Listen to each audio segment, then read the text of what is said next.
I don't really mind all the hate towards Catholics, but can it at least be about something that Catholics actually do? I've gotten into multiple little debacles with many Protestants and non-denominationals, as I call them, um, over praying to saints. I don't get what the big deal is. A lot of times, like, well, why don't you just pray to God? And then I say, I've got excellent news for that.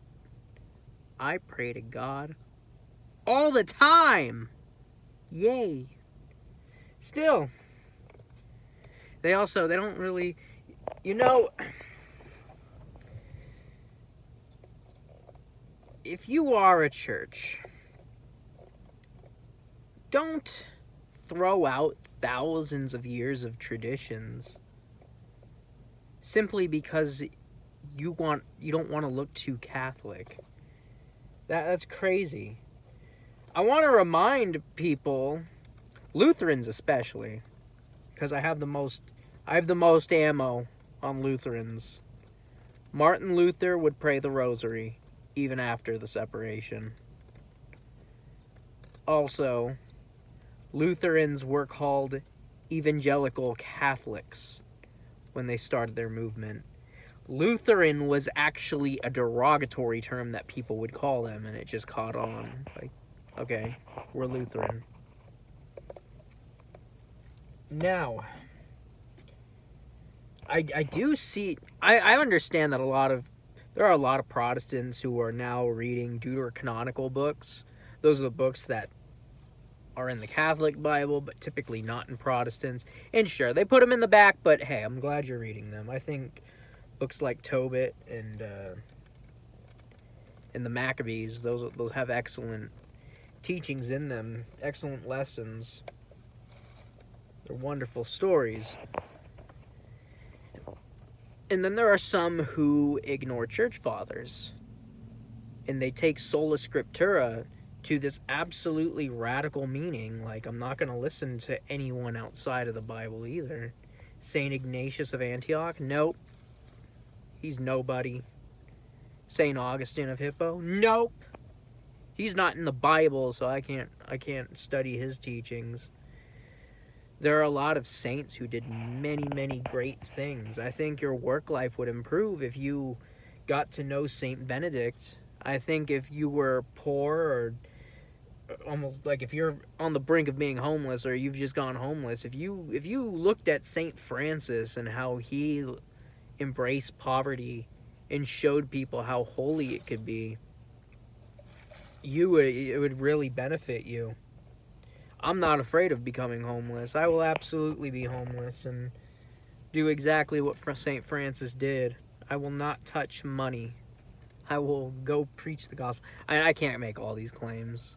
I don't want to be like St. Peter. It was like, I ain't going to betray you. It's like, I don't know that guy. Like 3 times. No. I don't want to be like that. So who knows? I think I would give it a go.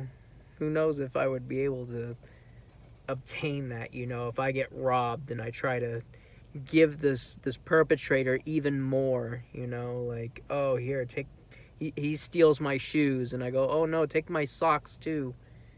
You'll need those. Because that's what St. Francis did. Someone stole his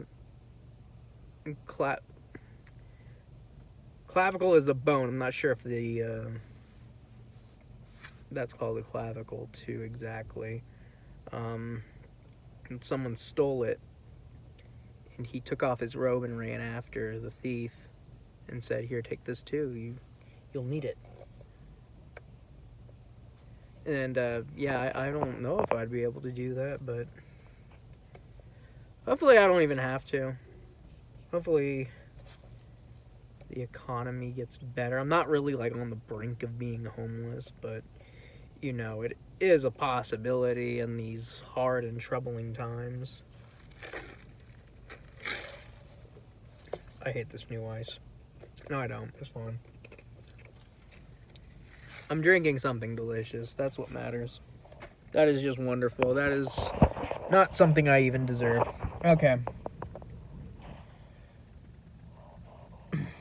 I kind of feel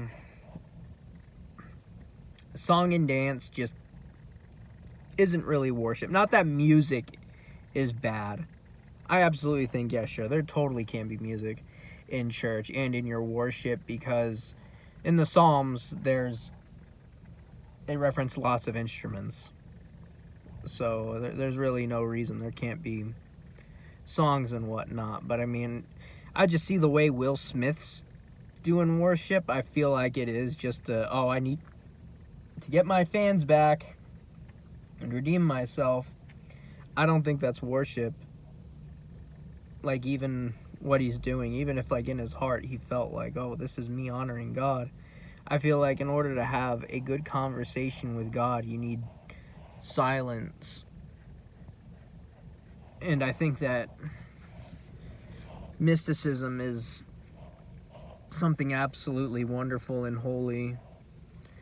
You know, having that incense, having a silent room to pray in, where you can make yourself in the presence of God. God's not going to care for earthly things, but, you know, he's going to care for your time.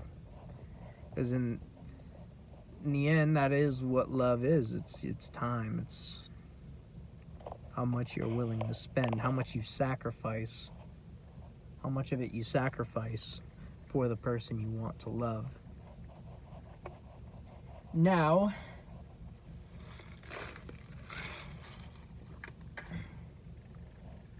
I also like stripping out all of these other rituals, breaking the bread, you know, the processions, and all the things that the church has done for thousands of years, and what the synagogues have been doing for thousands of years before that. It kind of looks like you're trying to, okay, let's just do something more minimal, you know. And I think when you're not paying attention to these church fathers and these really holy people, it's kind of like, I think you're giving in to this very American thing. We are the most individualist society in the world, and you're kind of giving into that. Well, I want to do it on my own. I want to have this be an individual experience and not something that's collective, that Christians have, you know. Don't you think that maybe, I mean, I want you to just try and think outside of this individualist mindset. And I want you to think, maybe I can be a part of this very holy collective and see what they've been doing for thousands of years. And I'm going to try to do that and see what it does for me. I just challenge you. See what it does for you. I mean, I do this thing called Liturgy of the Hours. It's the Divine Office. It's something that Catholics do. There's a morning prayer at 6, a mid-morning prayer at 9, 12:03, a bigger prayer at 6 p.m., and then there's like an examination of the conscience at 9 p.m.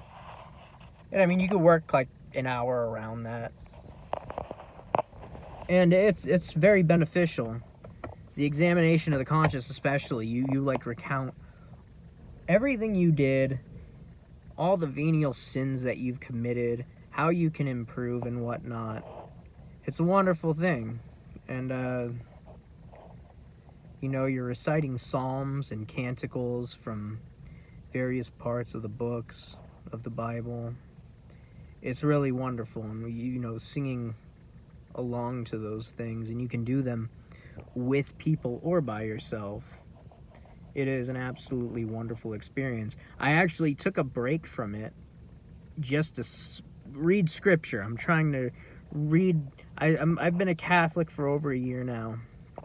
I still haven't read the entirety of the Bible, but you know, I'm working on that. And I took a break from Liturgy of the Hours to just read the Bible, and I felt like something was missing. You know, I think, and you know, I can read the Bible in between and that's going well. I feel like it's going even better. I'm paying more attention to what I read rather than, trying to get as much in as I can at once. It's working pretty good. So I do challenge you to look at the early church, look at the church in the Middle Ages, look at how it changed, learn its history, all the different heresies that it fought against: Arianism, Pelagianism, Nestorianism. Nestorians are still around. Gnostics are kind of around, but that tends to differ from Gnostic to Gnostic. You want an individualist movement? Gnostics. Gnostics are very individualist. So, that's all I have to say. If you hate Catholics, please just hate us for something that we are actually doing. Okay? Not praying to saints.